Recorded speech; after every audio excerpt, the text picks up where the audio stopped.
Okay, hi. We need this for the recording, but it's okay. You can hear me, and it's not too loud, not too. Okay.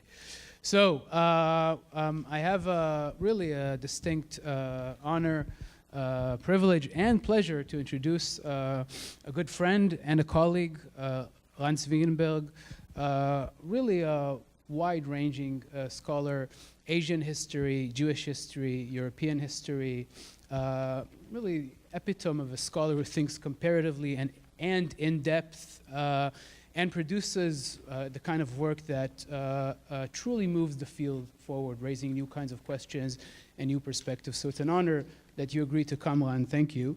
A few words. Ran is assistant professor in Penn State. He teaches Asian history, Jewish history. He has a specialization in memory and intellectual history, taught and lectured here in the US, in Europe, in Israel, and Japan, and published on issues of war memory, atomic energy, psychiatry, and survivor politics. So again, very, very wide-ranging and requires the kind of expertise that goes into even sometimes the details of atomic energy. His first book, Hiroshima, The Origins of Global Memory Culture, in Cambridge University Press, won the 2016 Association for Asian Studies John Hall Book Award, and it deals comparatively with the commemoration and the reaction to the Holocaust and the atomic bombing of Hiroshima. He already has a second book in the making, also in Cambridge University Press, on a completely different topic of castles, right?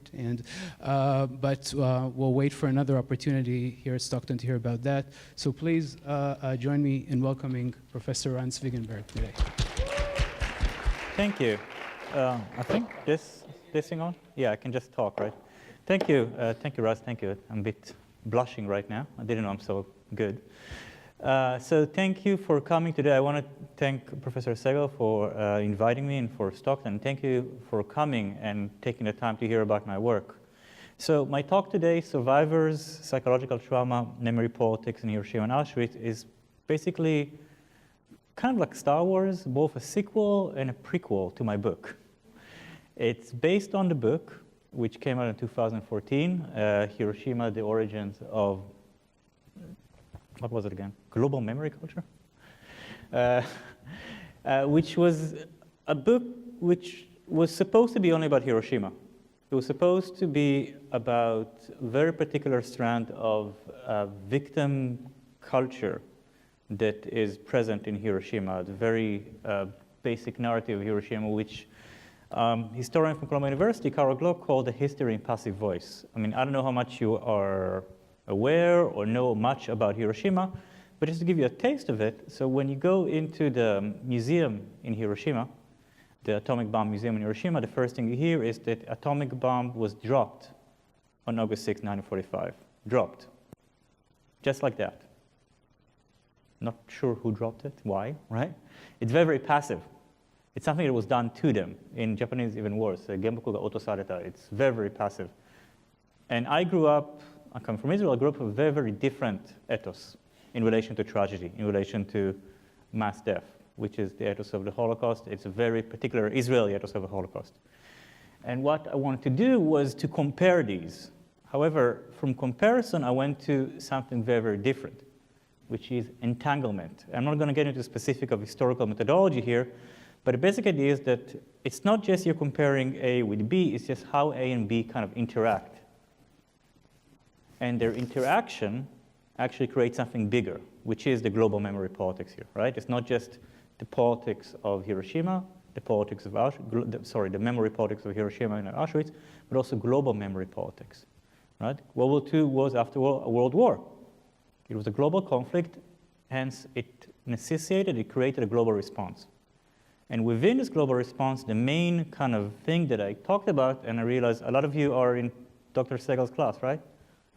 And you talk a lot about witnessing and survivorhood, right? And this is eventually what this book is about. It's about the category of survivor, something that we take for granted. That people are survivors, people are witnesses, but this thing has a history, and this history is global.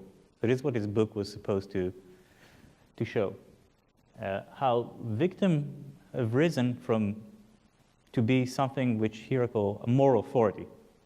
Okay. What I mean, you're not just a victim, you're a survivor. Do you see the difference here? There's a difference in the moral value that we give each other, from passivity, victimhood, to agency, survivorhood. And this is what the book shows. And ask this question, is it really a global language? It's really the word survivor witnessing this phenomena is something that happens the same in various places. So I have those two distinct places, Israel and Japan. I added Poland and Germany and the US afterwards. And I asked this question, is really being a survivor, giving witness, is it really a global language? And it comes from a very, very particular place. My scholarship in regards to this, like a lot of scholarship of people around us, it comes from a very personal place, from the experience of my family in the Holocaust, the experience of my community, my country in the Holocaust. And it's something that really puzzled me, is the way that pain and suffering and tragedy are moved from one generation to another. And you can see it very clearly in this example here. Is this the clicker? And you see here from a couple of years ago, there's also a movie that's been done about this. It's about a phenomenon of young Israelis tattooing the numbers of their family members on their hand. Now, what can you think about it? What does it mean for someone who haven't been through the camps to do something like this? Is it an individual gesture? Is it an emotional gesture? Is it a political gesture? What does it mean? What does it mean for trauma and pain to move from generation to generation in a very particular way?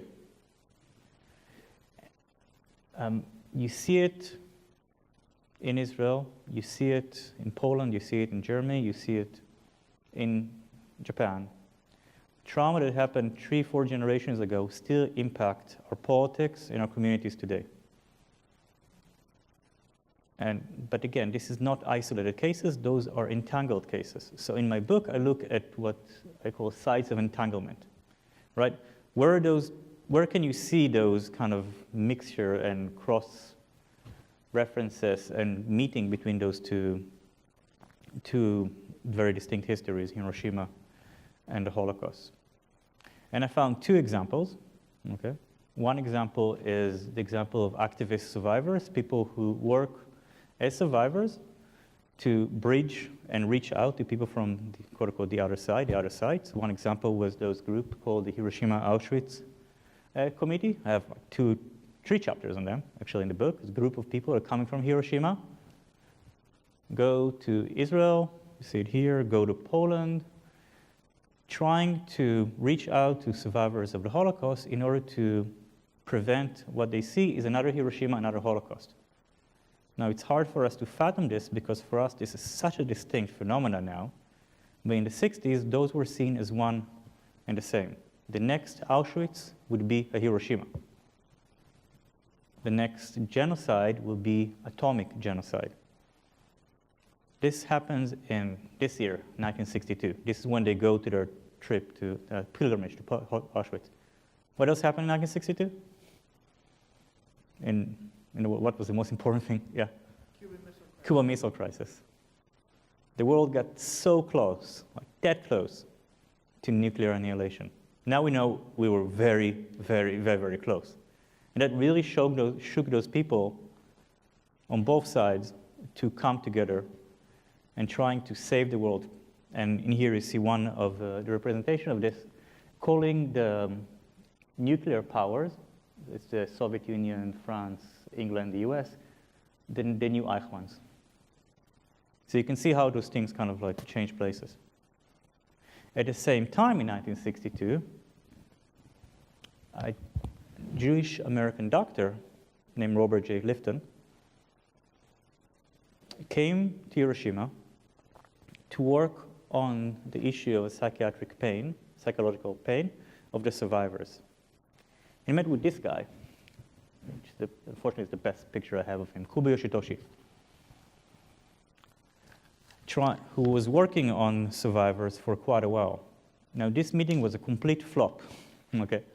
They didn't understand each other. They didn't have any kind of meaningful communication. They couldn't learn much from each other. But in here you have intersection of two kind of histories that eventually, through the work of Robert Lifton, and this is what I talk about in my book, I have a whole chapter about it, led to the creation of what we now know as PTSD, post-traumatic stress syndrome, which entered the psychiatric, the DSM, the book of diagnose DSM. I forgot what it's about. Thank you. Diagnostic Statistical Manual. It's the book of the American Psychiatric Organization. We have all the psychiatric phenomena, right, and all the symptoms. PTSD was not part of it until 1980, and it went in there in 1980. A lot of it thanks to Robert Lifton. And we're going to talk a little bit about how it came about today. This also enabled Holocaust survivors to achieve psychiatric care and to have their psychiatric pain and suffering acknowledged and treated medically. This didn't happen in Hiroshima. A lot of my new research is basically asking this question. Why do you have one trajectory in one place that leads to PTSD, it leads to psychiatric care, it leads to acknowledgement of trauma, and you don't have it in another place? And today we're trying to answer this question.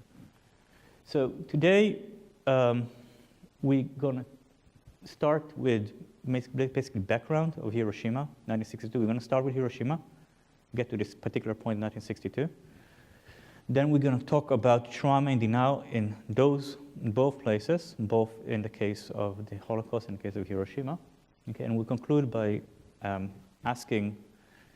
speculating about what brought about this situation where you have PTSD in one place and you don't have it in another place. Now, Hiroshima and the Holocaust were connected from even before there was a Holocaust. You probably know, if you took Dr. Sell's class, that the Holocaust was not, quote unquote, the Holocaust until the late 60s and the 70s. People did not call it a Holocaust. But people are aware of the unprecedented nature of those tragedies and unprecedented nature of what happened in both places. And from the very beginning, people make those connections, and you can read those things faster than I'll read it to you.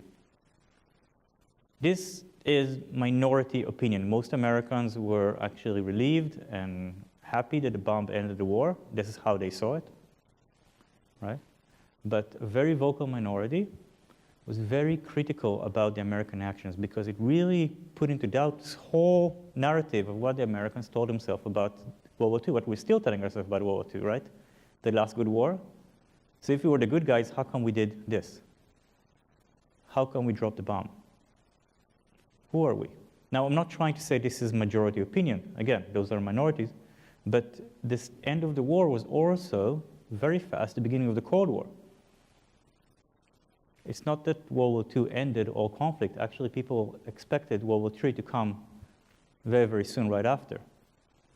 So this really impacted the view of Hiroshima and the view of what Hiroshima and the Holocaust meant. Now, in a critique of a very famous book on Hiroshima, John Hersey's Hiroshima, Murray McCarthy, which is a colleague of Hannah Arendt, and it's a very famous New York intellectual, wrote about Hiroshima that is a hole in human history.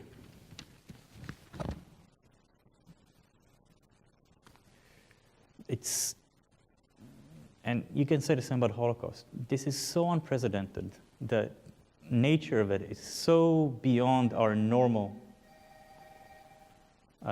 day-to-day experience, right? We cannot represent it. We cannot really put it into the normal way that we talk about history. Normally, we talk about ourselves. What she said, though, about Hershey's is that Mr. Hershey... Anybody read John Hersey's Hiroshima? Are you aware of it? Okay, John Hersey's Hiroshima was a 1946 issue of The New Yorker, which became a huge bestseller, which tells the story of 6 survivors from the ground up. All right? what's the story of those 6 survivors? How did they went through the day of the bomb? And it was a huge bestseller in America in the 40s. And it really changed the view of Hiroshima. Why? Because, as McCarty said, Mr. Hershey filled this hole in history, with busy little Japanese Methodists. It made it familiar and safe. What Hershey did for his own reason was made Hiroshima look just like us. Actually, you can see here, for a lot of people, this is the cover of Hiroshima, right? Americans moved very fast from being the victimizers here to being the victim in their mind. They identified with those survivors and thought about themselves as potential survivors. Because you have to remember, 1949 already, what happens? The Soviets blow up the bomb, right? So the Americans are already seeing themselves as victims at the same time. It's kind of weird for me all the time, but this is how Hiroshima is seen for America. There's this kind of disconnect between America dropping the bomb and America seeing itself as a potential victim of the bomb. But this is not just about this. Again, it's also about representation. In an echo of Primo Levi, McCarthy wrote that to have done the atom bomb justice, Mr. Hershey would have to interview the dead. So again, issue of representation.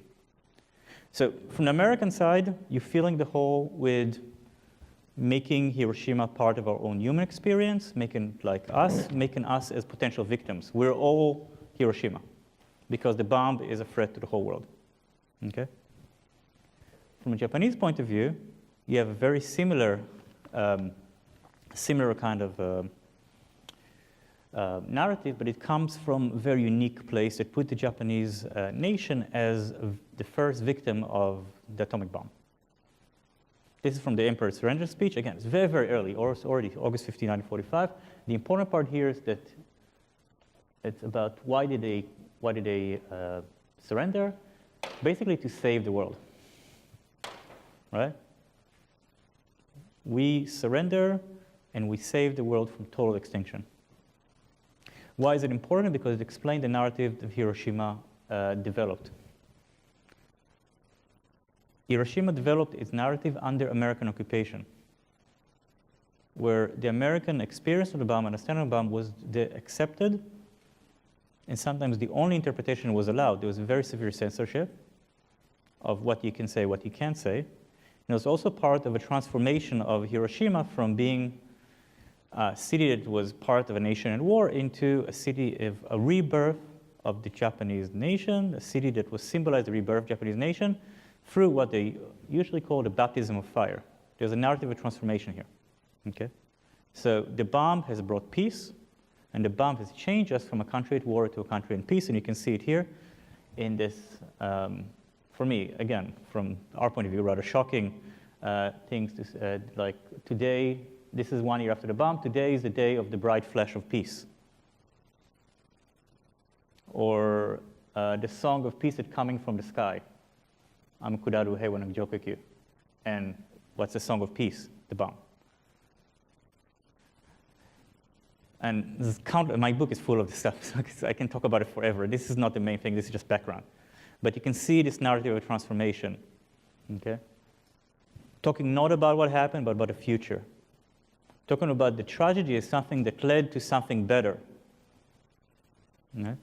It's something that put Hiroshima as the city of peace that is now going to be an example for everybody, including Americans. Right? Again, this whole universal thing. It's a city that will save the world. Now, for our purposes, okay, what's important here is what happened to survivors. Okay?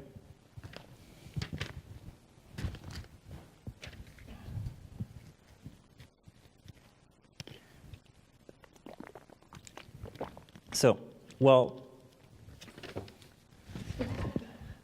Hiroshima and Japan as a whole have been celebrating this whole idea of like a nation of peace, a city of peace, doves, babies, very racist babies also, and all of this. Everybody's coming together, right? Okay. The actual survivors themselves did not get any compensation, did not get any treatment, did not get any acknowledgement of their suffering. It was all about big narratives, right? Peace, saving the world, right? The actual survivors were suffering from discrimination, people wouldn't marry them, people were suspicious of their genetic deformities and other deformities. They didn't get any jobs. A lot of them lived in slums, and they really didn't get any recognition.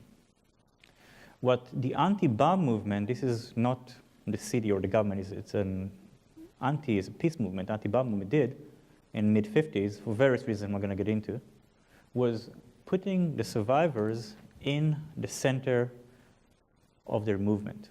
And for the first time, and this is years, it's like 5, 6, 7 years before it happens in a Holocaust case, putting survivors in the center of their movement and telling them, tell me your story. And in this case, it's very important also who they put in the center. You see those babies here? And those women, why women and babies are in the center here? What are they trying to achieve by that? It's called the gendering of memory, actually. I'll answer. Japan is not just a victim, right? It's not like the Jews. The Jews didn't do anything to the Germans. But Japan was a nation at war, a nation that committed genocidal acts itself, right? If you put men in the center, you start to talk about what the men did in the war. I'm being very reductive here, basically. But there's two things. First, to put women and children to make them more look like a victim. And second, to indulge in what I call emotional mobilization. Women are more emotional. Okay. Women can cry. Women, and that's exactly what they do here. They're like, while crying, they say, war is bad. And what they do is emotionally mobilize. And what I mean, there's two things happening here, right? First, using their experience, mobilizing their experience and their suffering in a very therapeutic way. Okay, this is important for the model we're going to talk about later. For a cause, to talk about it, and to work for something. This is the survivor that we know from our culture, right? People that are working for survivors of cancer, survivors of rape, and all this stuff that happens around us, right? I want to make sure it never happened to anybody else again. Okay. And also, by their suffering, they're mobilizing the community, because if we are all going through some kind of emotional experience together, if you hear me talking about my pain, and we bond through this, we're all mobilized for the cause by this. I'm not trying to pass any kind of judgment about here. This is just a mechanism that works, right? And it's exact same time, well, a couple of years afterwards, the exact same thing happened in Israel, which also had a very similar story where there's the big narrative of like the Holocaust to resurrection, from the Holocaust to the state of Israel, from the destruction of the nation to revival of the nation. It's a very, very big narrative. At the same time, the survivors, no one talked to them, no one believed them, no one wanted to hear what they had to say. Until David Ben-Gurion and Gideon Hausner, the prime minister and the main prosecutor in Eichmann trial, put them on the stand to talk and to tell the world. And to mobilize, again, their emotion and their suffering for telling the world about the Holocaust. It's also a very Zionist project. And it's very, very reductive, because the focus here is on Japan. You all know about the Eichmann trial, right? Yes, no? You have to nod, guys. I need to know. Eichmann trial, yes, no, maybe? Did I study this? Okay, the Eichmann trial, in 1961, Israel is capturing Adolf Eichmann, who was one of the main architects of the final solution. They're capturing him in Argentina, and very daring Mossad, like a spy agency raid, bring him to Jerusalem and put him on this big trial in front of the world. First time the trial is on television, everybody's seeing it all over the world. They're putting him in this glass case. He's become this known as like the man in the glass case, as an example of human evil. But very fast what happened is that the focus going from him to the people who actually give testimony, because the first time that on live television, in front of the whole world, people, survivors, tell their story. And people hear them. There's a lot of other things, but it's very, very famous. What's important for us is the year, 1961, 1962. Okay? And in here, and this is a bit later, you see this movement from shame to pride. Okay? And the most known, notable person that symbolizes the movement in the Holocaust case is this guy, Elie Wiesel. And again, you can read it faster than I read it to you. The important thing here is the universalization. You see here, he's using Hiroshima and Vietnam also. That's a bit later. But last part here is important. The messianic dimension. The survivors are not hurt souls that went through horrible death and suffering. They're messianic figures. They will save the world. It's important for all sorts of reasons. In our particular case, it's important because it had a huge impact on the way that Holocaust survivors receive psychiatric care. Again, 1962, 67, that was the word. Let's go back again to the 50s. Okay, we're moving back and forth in time. After the war, in the early 50s, the West German government was forced, more or less, to pay compensation for Jews and other victims of, not all victims, but Jews and other victims of the Holocaust.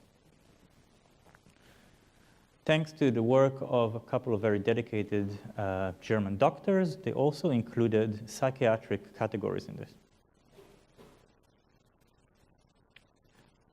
Now, the fact that they included doesn't mean that people get it. The rejection rate was above 50%, sometimes even higher. A lot of time, they would say that the Jews basically just want money. They make this up. A lot of other times, they say they were actually sick before. They had a difficult childhood. If they had a normal, healthy constitution, they will recover. I'm not going to get to the specific Freudian examples that they use. It's a very interesting kind of relationship between Freud and German psychiatric medicine. But basically, they say, like in this case over here, they say that there is a there is no causal connection. You can't prove that because the guy was in a concentration camp, now he's suffering, right? If you know the PTSD, you know there's a time lag between symptoms and cause, right? So they say you can't prove it, period. That's it, you don't get any compensation. What they say that if you are arguing for compensation, you're not being objective, because if you just look at the facts, those people do not deserve compensation. There's a lot of anti-Semitism, there's a lot of really ugly and nasty attitudes from German doctors towards the Jews. Yes? Why did they provide doctors if they weren't even going to accept most of them? Well, that's got to do with the politics of compensation. Germany, West Germany, is part of Western Europe. And one of the ways of West Germany to be accepted into the Western community was to provide compensation. But again, there's a difference between like the practice and the theory and the practice of this. Now, at the same time that survivors become more important, right, both in Hiroshima and the Holocaust case, there is a movement of counter movement of doctors, also German. It's not all Germans, okay, also Germans. Germans have this institute thing to begin with, okay, but mostly American and Israeli doctors against this. And they start to win their cases when the politics change. Okay? Not when the science change, when the politics change. The politics here move the science. And in here you see a very telling kind of passage from Paul Chodov, an American doctor, who talks about his patient as part of the Lamed Vav Tzadikim, the Lamed Vav, 36 just men, who took upon himself the suffering in the world. It's a rabbinical reference. Okay, it's about those people who suffer for the world. Okay, you cannot deny compensation for those people. It's politically unacceptable. It's morally unacceptable. They turn into a moral issue, not a scientific issue, a moral issue. From here, okay. And this is what led to this movement that's called concentration camp syndrome. And later on, together with work on Vietnam and Hiroshima, led to the movement of PTSD. Remember this guy Lifton we started with? He is very important. He's Jewish. He's working on Nazi issues, working on Hiroshima issues. And he's very important in making this universal, saying it's not just specific for the Holocaust. It's actually something that you can apply for other people also. For Hiroshima, but also Vietnam veterans, again, 67, 68. For women who are suffering from sexual violence, for children who suffer domestic abuse, it becomes a universal category. Okay? And this is part of a whole political movement which is also anti-nuclear, anti-Vietnam War, and this is a very particular connection here between the politics and the science, right? So, this eventually led to PTSD. There's a struggle, there's a movement in politics, there's a struggle about the issue of objectivity and within the medical community that leads to PTSD eventually. This did not happen with Japan. Why? Blame the Germans. Always blame the Germans. Japanese medical establishment was very, very heavily influenced from German psychiatry, which was very suspicious of trauma and PTSD. The Germans treated their own soldiers like shit. Ironically, Wehrmacht and other soldiers that come back, Sven Gottemann wrote about it, come back from the war, don't get any acknowledgement. I'm talking about both World War I and World War II. Ironically, they actually get some kind of compensation and treatment only because of what happened with the Jewish survivors. And Japanese doctors, like German doctors, are using the same kind of ideas and explaining why the soldiers don't deserve compensation. They are not sick, they're obsessed with getting money, right? So if in Japanese they have a hosho shinkeisho, they're compensation neuroses, and neuroses are about compensation. So they take it straight from the German of like a pentaneurotics, like renteneurotica here. It's use exact same terms. Also the Japanese, during the war, for being shell shock, it's kind of a Western thing, right? It wouldn't happen to us emperors, the soldiers of the emperor. And again, there's a quote here. We do not get shell shock. The Germans had a similar issue because they're a master race. So we're already operating in a playing field which is very, very biased against trauma. Enter the American doctors that work on trauma. Okay? So until now we talk about the Germans, right? We talk a little bit about Japanese, we're going to come back to them. But you have to remember that Japan was occupied by the Americans, and everything got to do with Hiroshima was strictly regulated by the American military and nuclear establishment, including issues of trauma. So the Japanese doctors, who already were not very sympathetic to trauma, now they work within this framework where they have to work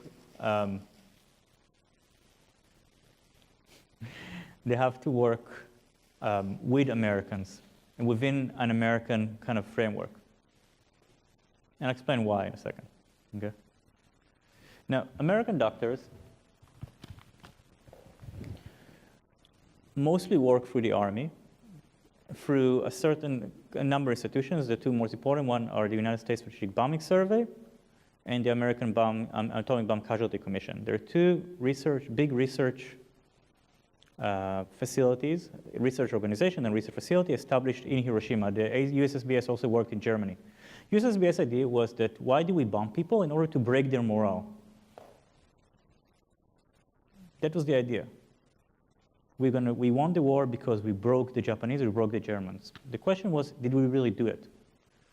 It's a bit reductive, but basically the idea, after the Americans dropped all those bombs on Germans and Japanese, they sent little people with clipboards asking them how they felt about it. Basically. Americans are good at this. This is a time where social science is king, okay? Where sociologists and psychiatrists are on, well, there's no TV yet, but on radio and explaining the world to people, okay? And they're really trying to do it scientifically to see, really, what did we do with the bomb? And you have to remember this, for conventional bombing, right? We killed 110,000 people in Tokyo in one night, March 10, 1945. More than the atomic bombs. So after the war, all the Japanese doctors, the way they can get work and get funding and get research and do something, it's through those organizations. The first one, the USSBS, and then the ABCC that was established afterward in Hiroshima. And this guy, Kubo Yoshitoshi, worked with the ABCC. Now, and I'm going to skip the details here. Now, what did Americans want to achieve with these? They wanted to help Americans deal with this new nuclear reality in which American cities were under threat from Soviet bombs and missiles. Why did they study Hiroshima? Because the next Hiroshima will be New York, Los Angeles, Pittsburgh. It's very hard, when I'm teaching it, it's very hard to really get us, like people who live now, to realize the really concrete feeling of an existential feeling of threat that Americans lived under. Just think about the situation with terror and all those terror alerts and everything, and magnified by 1,000 and more, because really this means not a 9/11 type attack even, not a couple of thousands, but millions. Right? So for reference, all this duck and cover and all this thing that you probably heard about. This is the time. So why those people are studying Hiroshima? In order to prevent this. And there's two things involved here. One, how can we best deal with this? Okay, fine, okay. And two, how do we not acknowledge moral responsibility? And actually it works out very well, because what they actually come to show is that there's no long-term impact to the bomb, and psychiatrists can deal with this. So Japanese survivors cannot really claim they have long-term suffering. They just didn't have adequate care. And also, we psychiatrists can help Americans deal with this. So give us budgets and give us jobs, and basically we'll help America deal with this. The idea was how to prevent panic. And people that work in RAND and other Cold War researchers really campaign based on working with Hibakusha to expand the role of psychiatry in helping America deal with the bomb, deal with panic issues, and the rest. And in Hiroshima, this is where it comes together. In the ABCC, where the Japanese doctors are working with American doctors who are saying the same thing the Japanese doctors are saying.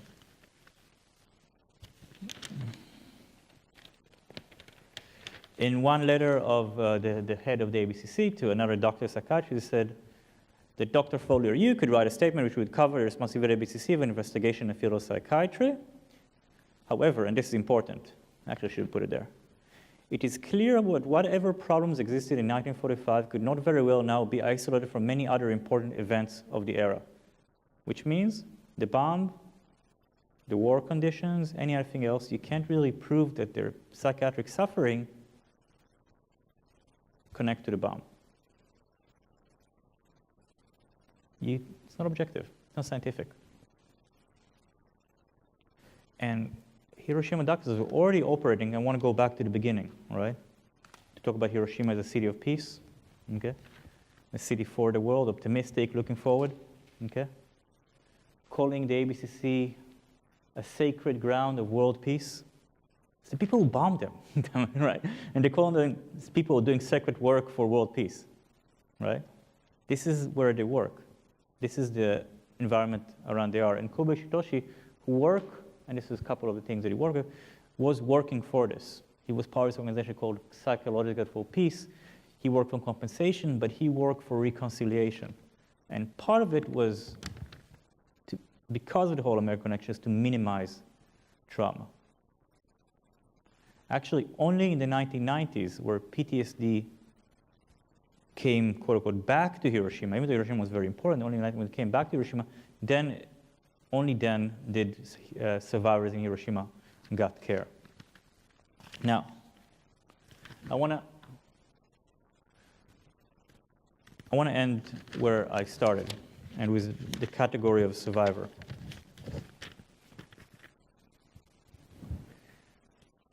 What I really want you to think about it productively, and if we can talk about it more if you want, is about the relationship between science and its victims.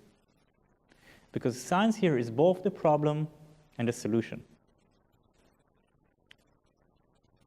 Science have made a bomb, but science supposedly will also cure its victims. It's a problem, right? Medicalization of the issue is both a triumph for people who work, the doctors that work for this, but also have all those issues that we talk about today. It also, in a very fundamental level, bring to the fore not the victims, but all these other people who work on the victims as subjects of research. Either for good or for bad, either to deny them compensation or to make them talk to work for peace. And sometimes they just don't want it. And I want to leave you with the words of survivors, not my own.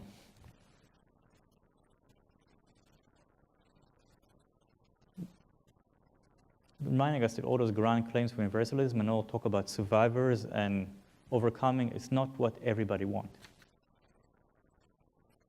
That people sometimes don't want to talk. They don't want to speak.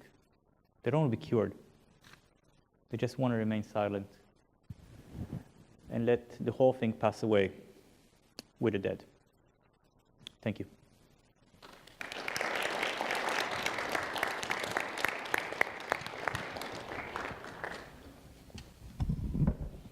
Thank you very much, Ran. Thank you.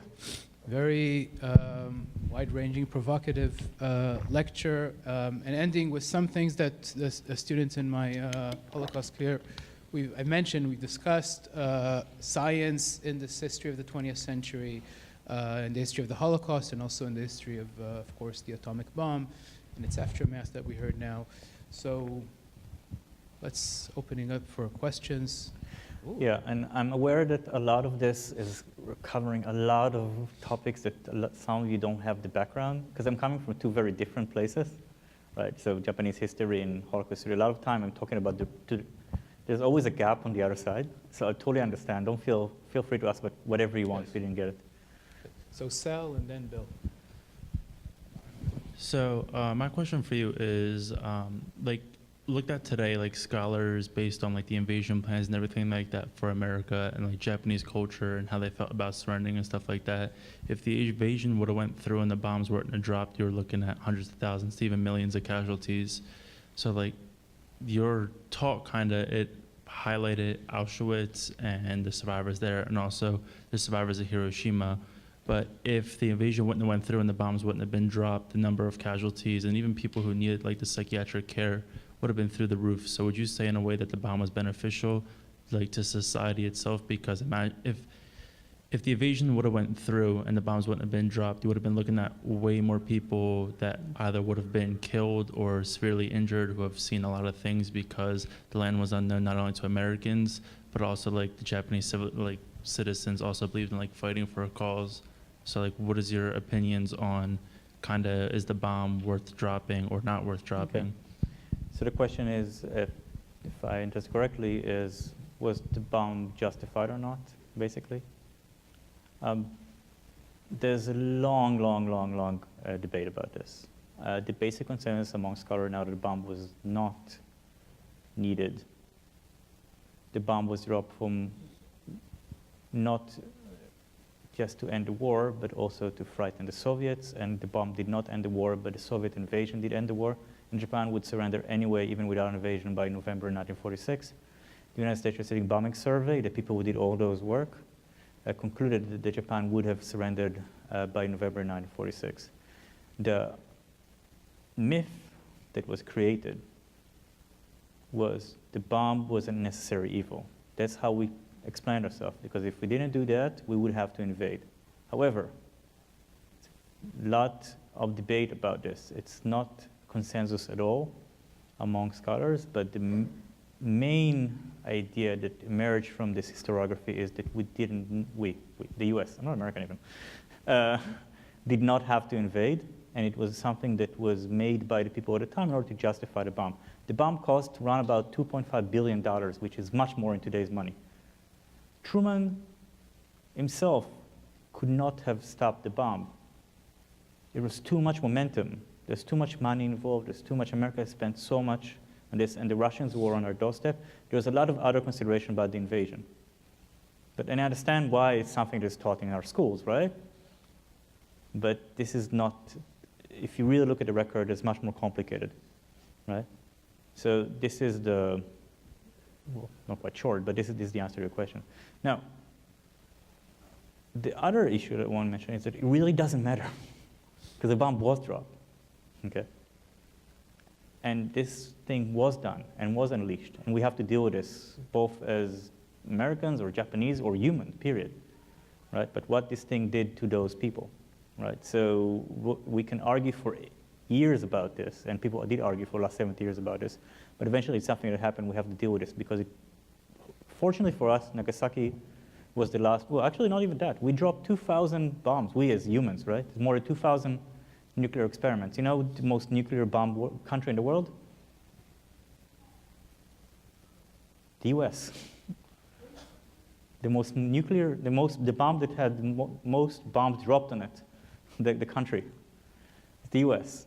And because in the 1950s, they took tens of thousands of American soldiers and made them maneuver around nuclear explosions, which caused tens of thousands of cancers, whatever it is. We have to deal with this past.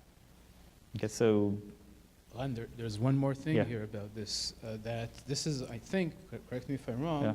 the first time where we have explicit blurring of competence and non-competence. Explicit, right? Yeah. There's no, it's not disguised anymore, right? Yeah. That we're actually explicitly targeting civilians. Yeah. Right? So this is also very significant in the history of mass violence in the 20th century and the Holocaust, right? That non-competence now explicitly for the first time become fully identified with the enemy and suffer the consequences. Yeah, and I really don't want to focus too much on the US. Of course, the Nazis would have done it in a second. The Japanese also. All the major powers had a nuclear weapon program. World War II was really quite horrible on all sides, and all sides did horrible things, Japanese included, Nanking and otherwise. But in this particular case, as Americans, we have to think about what we did. Did Lifton coin the term PTSD, and why did the U.S. military take so long to adapt and implement it? Okay. In its use? So Lifton sat on the committee that created the term PTSD. He wasn't the one that coined it, but he sat on a committee. It was very important, together with Spitzer and a couple of other people. Now, Lifton was part of a whole movement of people that worked with Vietnam veterans against the war, who was working against the VA, the Veteran Association, that did not acknowledge PTSD or long-term trauma for various other reasons. Soldiers that came back from World War II did not get compensation because the psychiatric establishment within the American Army thought that they're very, very good in dealing with this, with trauma. So if you came back from the war and psychiatric help didn't cure you, there's something wrong with you. You're not man enough, you're not good enough. You're weak. So long-term psychiatric hurt was not acknowledged for various reasons, social, cultural, and also economic. It cost a lot of money. So it took very, very dogged effort by veterans that work against the VA, especially through the anti-Vietnam War and later on, together with those other groups to get this acknowledged. And in a way, not even until Afghanistan and Iraq to really get it acknowledged. It took a long, long time for this to get acknowledged. My name's Hawk Lee. Hi, my name's Hawk. My mom and dad were born in 66 and 67 in Vietnam, Yeah. so at the height of the Vietnam War. And in 2016 in May, when President Barack Obama came to Hanoi and Ho Chi Minh to apologize, my dad cried and he said that was the first time he could ever trust a politician. Yeah. And he was good, and Obama's a good man. And then when Obama went to Nagasaki and Hiroshima, Yeah. to apologize for the atomic bombs. I think that was really when at least the healing in the American acknowledgement for World War II really began. Yeah. So 70 years. I grew up on Japanese anime, like Dragon Ball Z and Gundam Wing. And Gundam Wing proposes what happens when one day we go in outer space and we have giant robots that can nuke the world. Yeah. And so the Japanese people are still dealing with it through their art. My final comment is a question. Where is the anti-nuclear proliferation pro-peace movement? Because there was a YouTube video on who armed the current administration, and it's basically we have not kept up with limiting the amount of atomic weapons. Yeah. Well, right now, just start with the last one. We have around about 1,700 nuclear weapons, and the Russians, I keep forgetting they're not Soviets anymore, have about 6,000 to 7,000. Now, this is still enough to blow the world to hell 20, 30, 40, 50, 60 times, right? Yet, in the height of the Cold War, we had 25, 30,000 each. So there's a significant reduction. However, the way the anti-proliferation works, we ask everybody else not to have nukes. We mean the US, Soviet, Russia, Britain, France, the nuclear China, right? Yet the nuclear countries themselves would not give up their nuke. So there's a lot of double standards here. Also in relation to apology, it really depends who you apologize to, right? It was a huge and very important gesture Obama did, right? Apologizing in Vietnam, apologizing in Japan. Yet, what about African-American slavery? What about American Indian? It's like, it's really, really, there's a lot of politics involved here.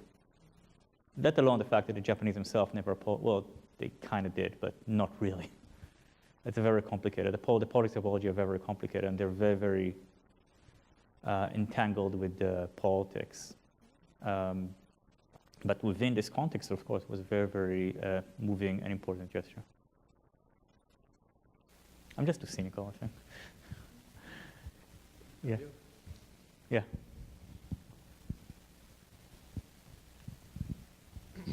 How come there was no association between Auschwitz as a center of peace, whereas Hiroshima was a symbol of peace? The histories, well, you have to remember what are two things. First, it's not I never tried. Auschwitz, after all, exists in Poland.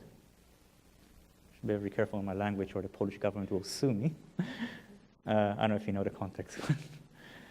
And Poland was a communist country. And under communism, Auschwitz was sold as a place to prevent the next war that will start by the capitalists. It's a very, very different, kind of forgotten idea of Auschwitz. It was used, at least in propaganda, to work for peace. For work for peace was to work for the Soviet camp. So that it did try to do it.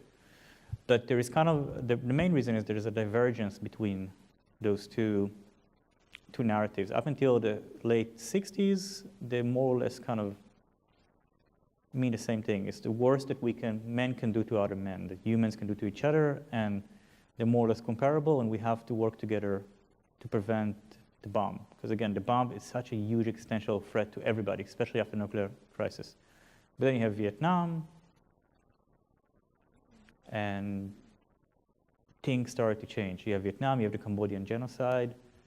Holocaust become much more important in the Western context, and Auschwitz kind of like veered away to be its own thing. Also, you have to remember, Auschwitz is a European tragedy. It happened to Europeans, right? So it becomes much more important in a very particular European context, while Hiroshima just have its own thing, right? It's kind of separate, and it's much less important as time goes by. So this basically explains it. It's much more complicated, but basically that's the explanation. Yeah.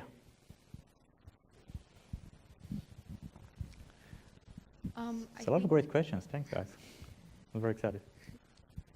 I think there's kind of a tendency when we talk about people who survived, event tragedies, so Yeah. like Auschwitz or Hiroshima, we call them like Holocaust survivors, Yeah. not just survivors. Do you think that kind of limits the way they can process their own trauma? Do you think that makes them kind of view their own trauma through the group identity, or can they still process their own trauma like individually? Did you watch Numbers or something like this? The documentary Numbers. Do you know about it? Well, I'll talk to you about it later. There is a hierarchy. So there's this really great documentary called Numbers, which is about the numbers. It's actually related to the picture I showed before. Did I take the? Yeah, I have this here. This one here. Right in the beginning. Right, this one here. And this documentary talk about the numbers, how to live with a number, how to live with this. And a very important theme in this is that there is some kind of a form of survivor.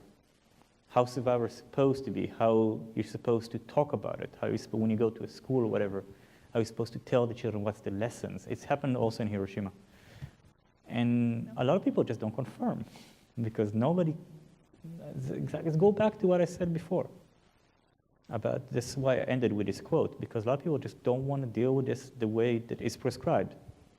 Also, in the Hiroshima case, they take a Western model of psychotherapy, the talking cure afterward, which is a very Western model, invented by a Jewish doctor in Vienna, after all, right? And take it in a very different cultural context, the Japanese context, where people don't want to talk about their suffering. So there's a lot of imposition of this survivor mold, which is sometimes beneficial for some people. Some people, like those here, they find a lot of pride and find renewed purpose in life through this idea that we're a survivor and we're now strong. But there's a lot of people who just don't fit with this, and this actually creates unnecessary suffering. I don't have a good answer to if it's better or worse to have this, but this is the cultural consequence of putting survivors on a kind of pedestal and making it one size fit all category.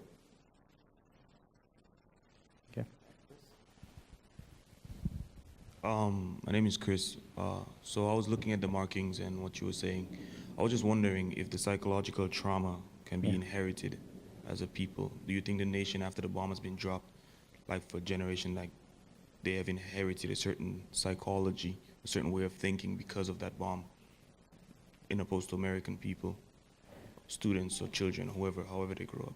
Well, it's a very important question. It's like, is trauma that happened to a certain kind of people is trauma of everybody?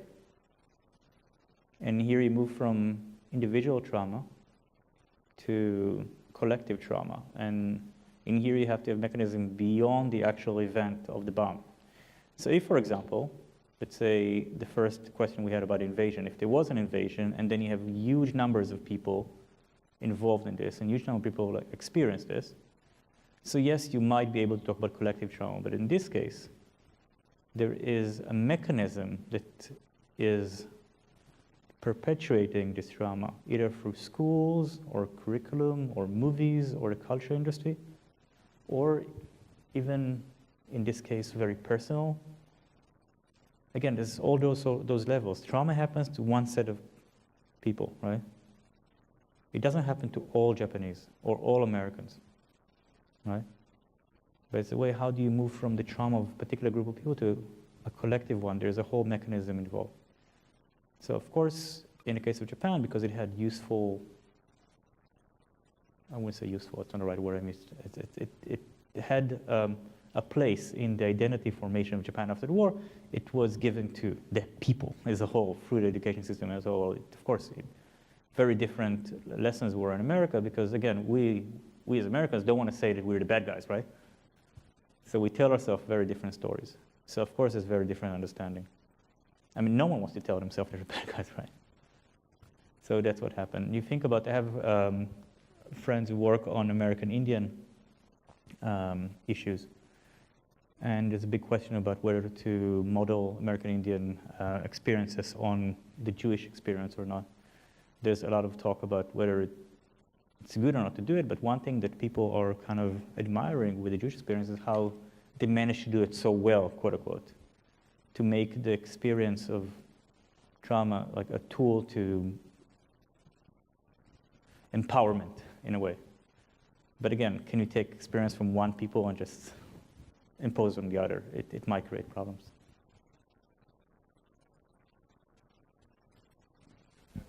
Yeah, go ahead. I'm actually kind of angry that the way that things are being taught in schools. So I just recently learned about this from a video that we watched of slavery. Yeah. So my question is, like, who has the biggest narrative? Who sets the narrative for those events? Because, I mean, it's kind of a vague way to think about it, but who has the biggest say, and like who passes down that information? It's eventually, it's an issue of power. And actually, the issue of slavery, issue of African American suffering. It's actually a really good lens to view this, right? Think about how we think about the civil rights movement, right? And how MLK, Martin Luther King, became this like big secular martyr and hero of everybody, this nice guy, right? We totally forget the violence. We totally forget the huge violence that was segregation, the terrorist bombing of the churches, the killing of the Carol. We forget this. We forget the 200 years of slavery because we make this like really nice, beautiful American story that ends with Martin Luther King and hope, and now we're all celebrating this and we all have this heritage. Who gets to do it? The people who make the movies, the people who write the textbooks, the people who create this cultural image of Martin Luther King as this very particular image, right? And it's our job to look at the history and say, no, there's actually much more complication here. There's actually other narratives. So there's just those power games in society, and especially eventually it's about who has the power to create those images. Yeah? Yeah, I have a I have a question. pointer. What? I want to point at you. I don't know. So can you go to the last quote that you left us with? I mean, it's you talked a lot about the idea of saving the world. Yeah. Right? Saving the world, redemption through violence, basically, that we bomb someone to save the world. Yeah. Right? So the whole idea, in a way, of dealing. Do you want this one or the? Yeah. The whole idea of dealing with Hiroshima and Auschwitz and the Holocaust and the survivors, to this kind of never again narrative, right? In a way, how do we prevent this, right? Yeah. And obviously, we've failed miserably, Yeah. right? I mean, you look at the world around us today, right now. I mean, it's a horrible, miserable failure, right? We talked about this, the people in my class. I mean, that's my perspective. You don't have to agree with me at all. But what I want to ask you are two things. One, what's going on with this global memory culture today, from your perspective, this Auschwitz-Hiroshima entanglement now, but also this anonymous person who basically pleaded to us to remain silent. And there's recently, last year, came out this book, In Praise of Forgetting, right? That actually, if we want to prevent mass violence, we should forget it, right? We shouldn't deal with it. We should put it aside. We should be silent about it, right? We should let it pass away with the dead, right? What do you think about this? This failure of the project, and where is it today? Where do you see this project moving forward in a world which is, 65 million refugees, genocide, the Rohingya Muslims, other cases? I mean, it's a... Well, I'm very ambivalent about forgetting. I have to remind myself all the time that those are the good guys. The people, they work for peace, and they want reconciliation, and they want to change the world and to work against nuclear weapons, right? They're not the people who are making the bombs, but the people who are working against them. However, it's a huge failure. What happened with this today? Nothing, right? Proliferation is a disaster. Anti-proliferation, even though it had concrete results, again, we moved from 25,000, 50,000 to less than 10,000. Again, it's not zero, but at least what we created, and their biggest success was to create what's called a nuclear taboo, right? The idea that if you use weapons like this, even small, quote-unquote, tactical weapons, right, you cross some line. And this is the biggest achievement of those survivors, biggest achievement of the anti-nuclear movement. to create this taboo in our culture that you don't do. And then you have the president ask, so we have them, why can't we use them, right? And then everybody thinks there's something wrong here, right? But once they achieved this, they couldn't really get beyond the two elimination. But we did have at least some political kind of movement with this, with Prague, with Obama talking about Prague and stuff like this. But this is something that now, for all obvious reasons, kind of stopped. Right? Right now, do you know how much money we spend on renewing our nuclear weapons?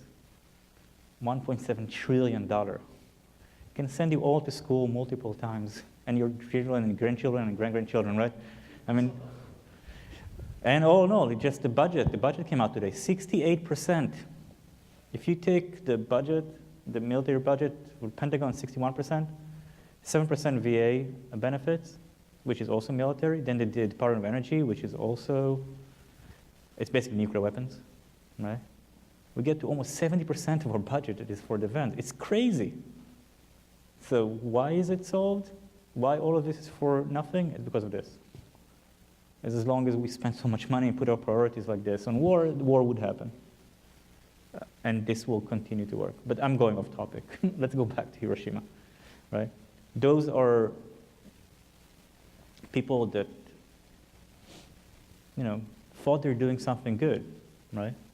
Yet they created, going back to one of the questions, we created this mold of the victim. They created this very particular culture of remembrance that all too often is also being recruited, and I'm going back to Israel actually now, or to the Rwandan case and others. Victims are all too often the next stage of victimizers. Because there's nothing more dangerous than someone who thinks he's hurt and a victim, right? If you think about the wounded rhetoric of the Nazis, for example, they were the victims all the time, right? Jews are stealing our jobs. Jews have done this to us, right? The Allies have done this to us in Versailles. We are actually reclaiming back, right? I'm using Nazis because they're the best examples for this. And in our own country, right, the use of the Holocaust for justifying acts which are sometimes unjustifiable, but use of the Holocaust is the use of the Holocaust in memory for political gain is something you see every day almost, right? Let's bomb Iran so we're not going to be another Holocaust. And this is where forgetting comes in, right? And there's this very famous piece during the Lebanon War. Do you remember this? About forgetting and how Israel should forget in order to live with itself. And this book you mentioned also, but I'm still ambivalent about it because you can't really forget and you shouldn't forget. You should just remember more judiciously, I have to say. I don't have the answer. I'm a historian. I deal with the past. I don't know what's going to happen in the future or now.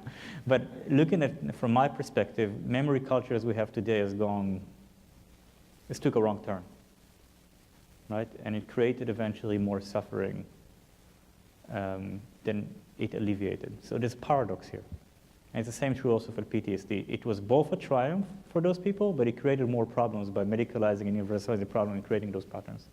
So the answer is kind of like really paradoxical in a way. Okay. Comments, complaints? Yeah. Hi, I had a question. When the Americans first came to Hiroshima, was there what was the term of backlash for them being there, and were their goals actually did they complete their goals, or was there too much backlash in general? Or when Americans first came to Hiroshima, they came with complete battle gear, right, with bayonets, and they were thinking they're going to get lynched. I have an article about this actually.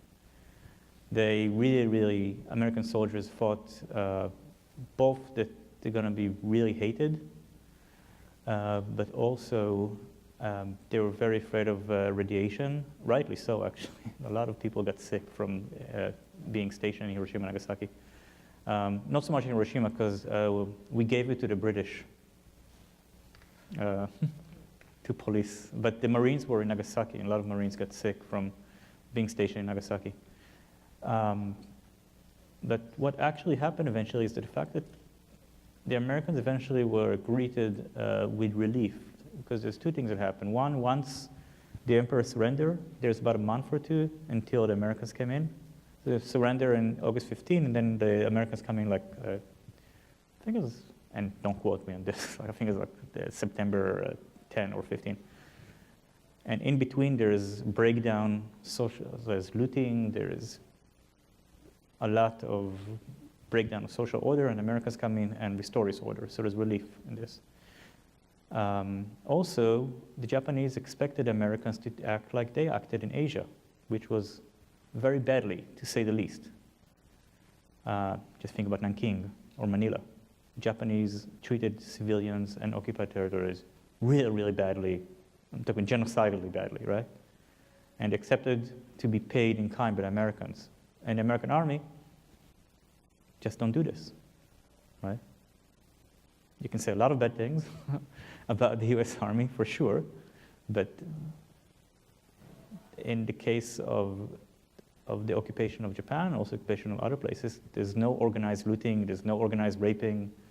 There are cases here and there, but we're very relieved that it didn't happen, which created this psychological kind of reaction of kind of not hating the Americans for the bomb, but actually hating their government that caused the war that caused the bomb. It's a little bit more complicated. Basically, eventually the Americans were accepted with relief and accepted actually pretty good because of this combination. Okay.